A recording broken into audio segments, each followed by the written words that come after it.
দেশে হিট অ্যালার্টের মেয়াদ বাড়ল আরও ৩ দিন। আজ থেকে পরবর্তী ৭২ ঘন্টা বা ৩ দিন তাপপ্রবাহ অব্যাহত থাকতে পারে বলে জানিয়েছে আবহাওয়া অধিদপ্তর।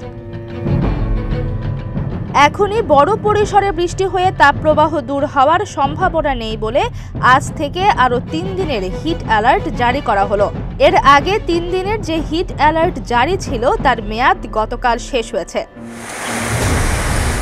একই সঙ্গে মে মাসের প্রথম সপ্তাহে দেশের বিভিন্ন অঞ্চলে বৃষ্টি হতে পারে বলেও জানিয়েছে আবহাওয়াবিদরা। এপ্রিল মাসে তাপপ্রবাহ পুরোপুরি দূর হওয়ার কোনো সম্ভাবনা নেই। মে মাসের ২-৩ তারিখ পর্যন্ত এমন তাপপ্রবাহই চলবে।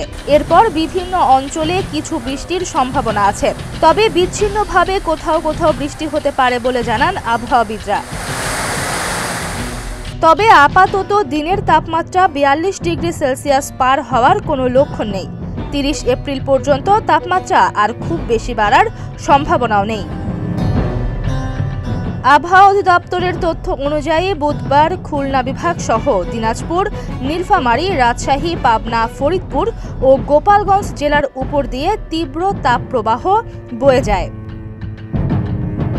ময়মনসিংহ, মৌলভীবাজার, রাঙামাটি, চাঁদপুর, নোয়াখালী, ফেনী ও বান্দরবান জেলাসহ বরিশাল বিভাগ এবং রংপুর, রাজশাহী ও ঢাকা বিভাগের অবশিষ্টাংশের উপর দিয়ে মৃদু থেকে মাঝারি ধরনের তাপপ্রবাহ বয়ে যায়। এটা অব্যাহত থাকতে পারে বলেও জানান আবহাওয়াবিদরা।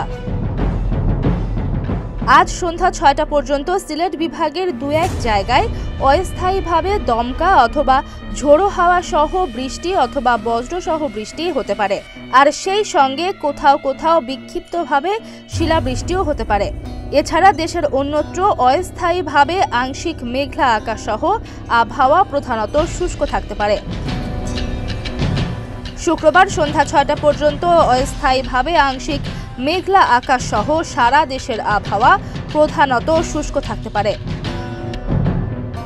এবং শনিবার সন্ধ্যা ৬টা পর্যন্ত চট্টগ্রাম ও সিলেট বিভাগের ২-১ জায়গায় অস্থায়ীভাবে দমকা অথবা ঝোড়ো হাওয়া সহ বৃষ্টি অথবা বজ্রসহ বৃষ্টি হতে পারে, আর সেই সঙ্গে কোথাও কোথাও বিক্ষিপ্তভাবে শিলাবৃষ্টিও হতে পারে। এছাড়া দেশের অন্যত্র অস্থায়ীভাবে আংশিক মেঘলা আকাশ সহ আবহাওয়া প্রধানত শুষ্ক থাকতে পারে। বিরাজমান তাপপ্রবাহ অব্যাহত থাকতে পারে। সারা দেশে দিনের তাপমাত্রা সামান্য হ্রাস পেতে পারে এবং রাতের তাপমাত্রা প্রায় অপরিবর্তিত থাকতে পারে। জলীয় বাষ্পের আধিক্যের কারণে অস্বস্তি বিরাজ করতে পারে।